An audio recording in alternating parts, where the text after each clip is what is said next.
Hello everyone, welcome to Sheela Kali home page. எல்லாரும் எப்படி இருக்கீங்க? நான் ரொம்ப நல்லா இருக்கேன். ஆடி வெள்ளி அப்படிங்கிறதுனால நாளே பூஜை பாத்திரத்தெல்லாம் கழுவிட்டு அதுக்கு பொட்டெல்லாம் வச்சு எல்லாமே ரெடி பண்ணிட்டேன். ஏன்னா நெக்ஸ்ட் டே ஃப்ரைடே வந்து இதெல்லாம் பண்ணக்கூடாதுன்னு சொல்லுவாங்க இல்லையா, அதனால நாளே வீடை க்ளீன் பண்ணுறது, மாப் பண்ணுறது எல்லாமே பண்ணி முடிச்சுட்டு பூஜை பாத்திரத்தையும் க்ளீன் பண்ணி கையோடு எடுத்து வச்சுட்டேன். காலையில் எழுந்ததும் தலைக்கு ஊற்றிட்டு ஃபர்ஸ்ட் வாசலை தெளித்து கோலம்லாம் போட்டாச்சு. அதுக்கப்புறம் நிலைவாசலுக்கெல்லாம் கோலம் போட்டு பூவெல்லாம் வச்சுட்டேன்.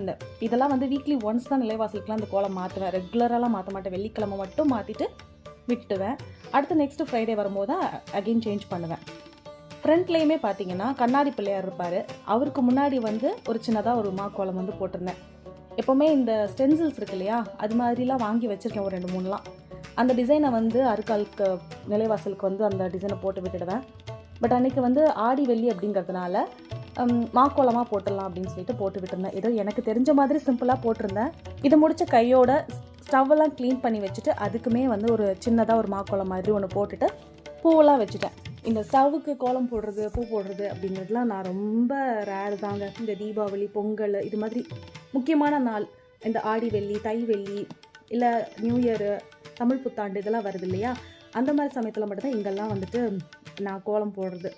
இல்லைனா வந்து இந்த மாதிரி கோலம்லாம் அதிகம் இந்த இடத்துலலாம் போட மாட்டேன். முன்னாடி வந்து அந்த கண்ணாடிக்கு முன்னாடி கோலம் போடுறதா சொல்லியிருந்தேன் இல்லையா, அது ஏன் போடுறேன்னா அங்கே வந்து என் மாமா வந்து ஒரு விளக்கு இந்த கல்லு புதிவுன்னு சொல்லி ஏற்றுறாங்கல்ல, அது வந்து ஏற்றிட்டு இருப்பார். ஸ்டவ்வுக்கும் கோலம்லாம் போட்டு அதுக்குமே பூவெல்லாம் போட்டு எல்லாம் ரெடி பண்ணி வச்சாச்சு. ஆடி வெள்ளிக்கு சாமி கும்பிட்றதுக்கு ஃபஸ்ட்டு கிச்சனுக்குள்ளே எல்லாம் கோலம் போட்டதுக்கப்புறம் பால் காய்ச்சறதுக்கு வச்சுட்டேன். எனக்கு வந்து காஃபி போட்டுட்டு மாமாவுக்கு வந்து டயபெட்டிக் பேஷண்ட் இல்லையா, அதனால் அவருக்கு அந்த ஹார்லிக்ஸ் போட்டு கொடுத்துட்டு கையோட சக்கரை பொங்கலும் வைக்கிறதுக்கு ஸ்டார்ட் பண்ணிட்டேன். 1 கப் பச்சரிசிக்கு 1/2 கப் பாசிப்பருப்பு சேர்த்து நல்லா வேக வச்சுட்டு 1 கப் வெல்லத்தை கரைச்சி சேர்த்துக்கணும். கூடவே முந்திரி, திராட்சை, ஏலக்காய் இதெல்லாம் நெய்யில் நல்லா வறுத்துட்டு சேர்த்துட்டு நல்லாயிருக்கும்.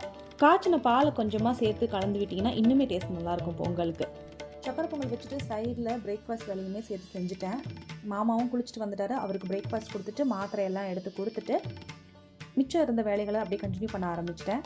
சுவாமி ரூமில் சின்னதாக ஒரு திருப்பாதம் வந்து மாக்கோலத்தில் வந்து வரைஞ்சிட்டு அதுக்கு மேலே அஷ்டலக்ஷ்மி விளக்க வச்சுட்டு விளக்கேற்றி வச்சாச்சு. அன்றைக்கி வந்து வீட்டில் இளநீர் இருந்தது. எப்படியும் மாரியம்மன், இந்த அம்பாள் இவங்களுக்குலாம் இளநீரும் நெய்வேதமாக வைப்பாங்க இல்லையா, ஸோ அதனால் அந்த இளநீரையும் அதை நெய்வேதமாக வச்சுட்டு பாலில் நாட்டு சக்கரை சேர்த்து நல்லா கலந்துட்டு ஏலக்காய் தூள் போட்டு நல்லா சுட சுட கொண்டு போய் அதையும் வச்சு நெய்வேத்தியமாக வச்சாச்சு. அதுக்கப்புறம் தீபதூப ஆராதனை இதெல்லாம் பண்ணி நல்லா திருப்தியாக அன்றைக்கி சுவாமி கும்பிட்டு முடிச்சாச்சு. இந்த வேலையெல்லாம் முடித்து சுவாமி கும்பிடும் போதே 11:30லேருந்து 11:45 வரைக்கும் அந்த டைம் ஆயிடுச்சு. பூஜைலாம் முடிஞ்சதுக்கப்புறம் மாமாவுக்கு வந்து நிறைய கருவேப்பிலை போட்டு மோர் வந்து அடித்து கொடுக்க சொல்லி கேட்டிருந்தாங்க. ஸோ அதனால் அதெல்லாம் அடித்து அவருக்கு வந்து கொடுத்துட்டு கையோடு நான் வந்து லஞ்சு வேலையுமே ஸ்டார்ட் பண்ணிட்டேன். அன்றைக்கி ரொம்ப சிம்பிளாக சாதம், சாம்பார், கேரட் பீன்ஸ் போட்டு பொரியல் தான் பண்ணி வச்சுருந்தேன். இப்படி தாங்க இந்த ஆடி வெள்ளி எனக்கு போச்சு. நான் ஆடி வெள்ளிக்கு இந்த மாதிரி தான் ரொம்ப எளிமையாக சிம்பிளாக என் வீட்டில் பூஜை பண்ணி சுவாமி கும்பிட்டுருந்தேன். இந்த வீடியோ உங்கள் எல்லாருக்கும் பிடிச்சிருக்கும் அப்படின்னு நம்புறேன். பிடிச்சிருந்தா லைக் பண்ணுங்கள், சப்ஸ்கிரைப் பண்ணுங்கள், உங்கள் ஃப்ரெண்ட்ஸ் அண்ட் ஃபேமிலிக்கு மறக்காமல் ஷேர் பண்ணி விட்டுடுங்க. தேங்க்யூ.